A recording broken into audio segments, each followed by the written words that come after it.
This one is information where I want to read am for now. That thing will happen. You know, I always tell una say when something happen, when I can't give update, I make sure say I do my best for go straight for which way happen. For talk am for now, how it happen, and I will talk am. You get the point. Now which day where the information will come outside so that una know. Now, we don't get information. Another information from the Norwegian Refugee Council say uh, the conflict wey dey for inside southern Cameroon. It don't be ranked again as one of the most neglected conflicts in the world. Yes, Amba don enter again inside history book. Since 2016, e don enter again inside history book. Every year, e dey inside top. Every year, e dey inside at least top 5 most neglected conflicts in the world. So I wan read this big book wey e comot so that una hear am. The Norwegian Refugee Council na e dey like a non-governmental organization wey dey struggle to get statistics dem for crisis dem around the world, to talk how this crisis dey like this one dey like this because of this, because of that. You know, all the like I'll read that on our year fine. You get the point. I'll read that on our year fine. So this document was published on their website on the 3rd of June 2024. So Cameroon ranks second in world most neglected crisis. I hope say you understand am. So the matter wey dey, e don enter na second.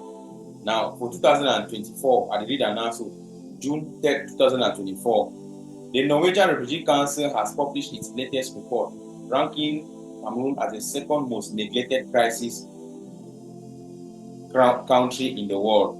Neglected because we know they exist, but choose not to deal with them because the media talks little or not at all about them, and because the political response and funding are far from meeting the needs.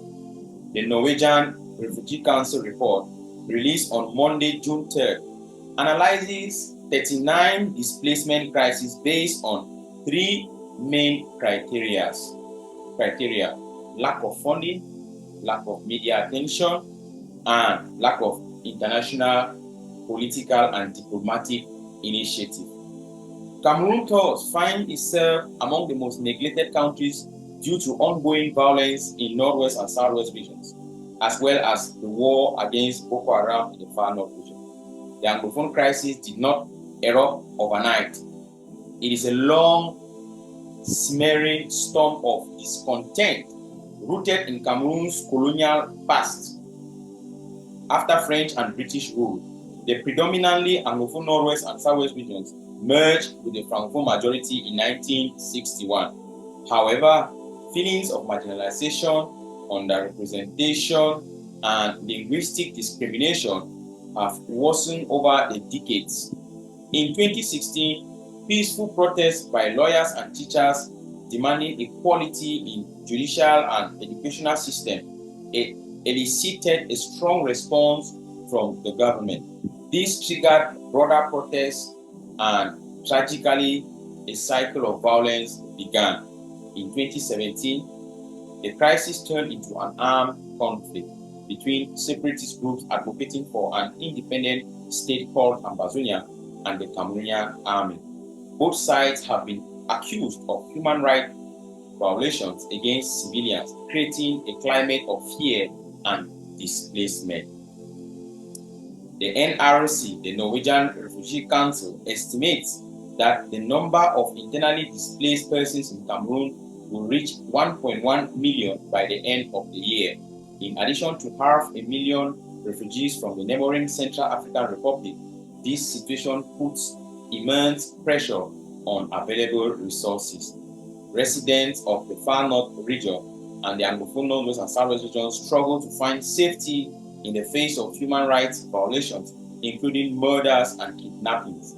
The Norwegian Refugee Council report states, moreover, access to food, water, and basic health care remains limited across Cameroon, exacerbating widespread food insecurity. At least 2.5 million people are dangerously lacking food. The NRC report ranks Cameroon second after Burkina Faso in terms of neglected crises. followed by the Democratic Republic of the Congo, Mali, Niger, Honduras, South Sudan, the Central African Republic, Chad, and finally Sudan. The NRC ranking shows that the humanitarian situation in Cameroon is fluctuating. In 2022, the country was in the 7th position in the NRC ranking of the world's most neglected crisis. It came third in 2021, second in 2020, after having been at the top of the ranking in 2018 and 2019. We have come to the end of that report.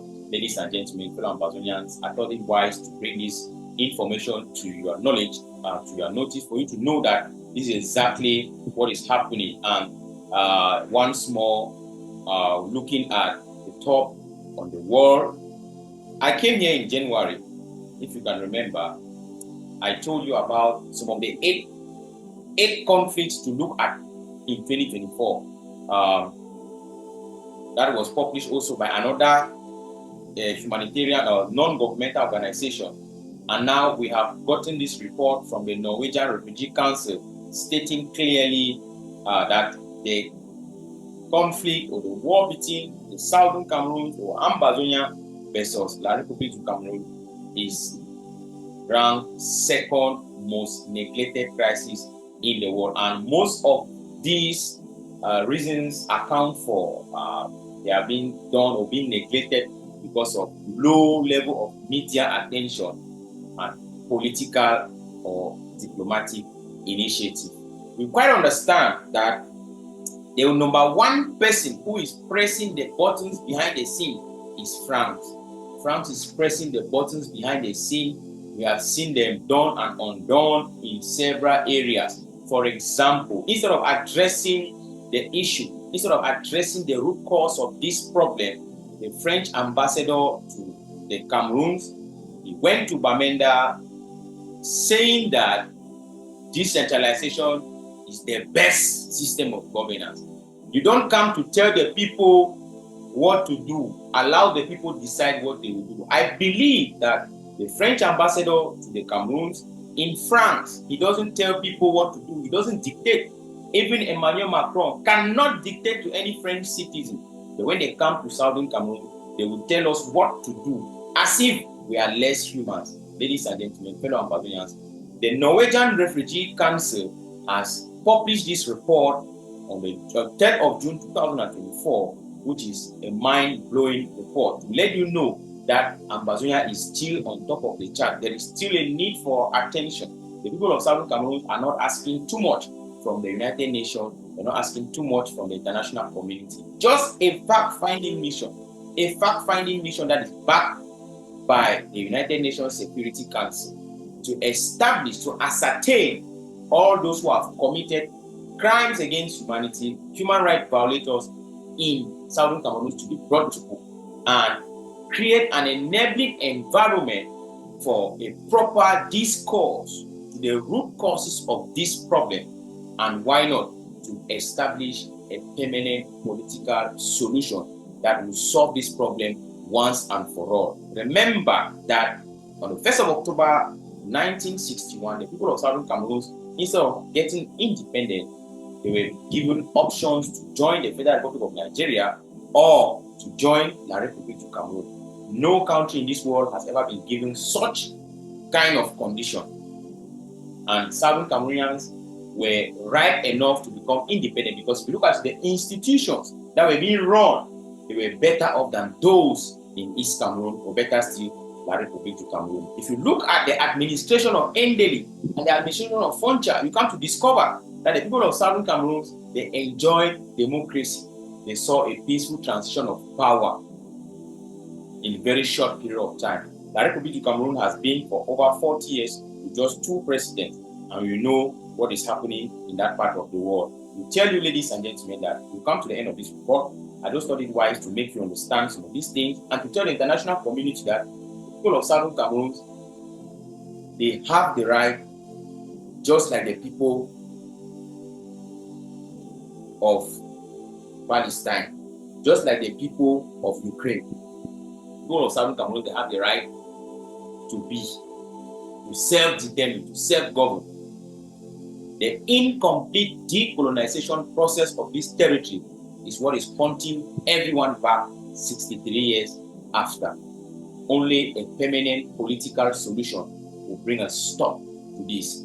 There are thousands of people who have been summarily executed, thousands and thousands of people who don't know where some of them have gone to. They have been disappeared, some of them have been buried in mass graves, and you want to tell the people of Southern Cameroon they will use decentralization as a system of governance. It is unacceptable. The people of Southern Cameroon, they have the right to take care of themselves and manage their affairs. We are good as well as others. What is good for the goose is good for the gander. Thank you very much for watching, and I want to leave you with this note that Southern Cameroon, the population of Southern Cameroon, the land, everything that is in it is bigger than some countries in Europe. Luxembourg, Latvia, Liechtenstein, Kazakhstan, Lithuania, the population, Croatia, the population of Southern Cameroon and its land surface is bigger than these countries that I just named. If Czech Republic could not stay with Slovakia and they had to go their separate ways, it means that the people of Southern Cameroon, after that experiment that Foncha went to Fumba to do with Ahidjo, it means that we also have the right to walk away. I will not go without telling you that Senegambia, they tried this and it failed. Senegal went their separate way, Gambia their own way. We are not different.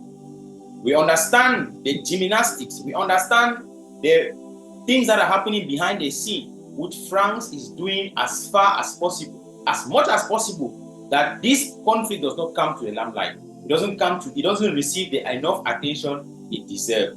We shall overcome. We shall overcome. God being our helper. God bless you. God bless Ambazonia. Thank you for watching.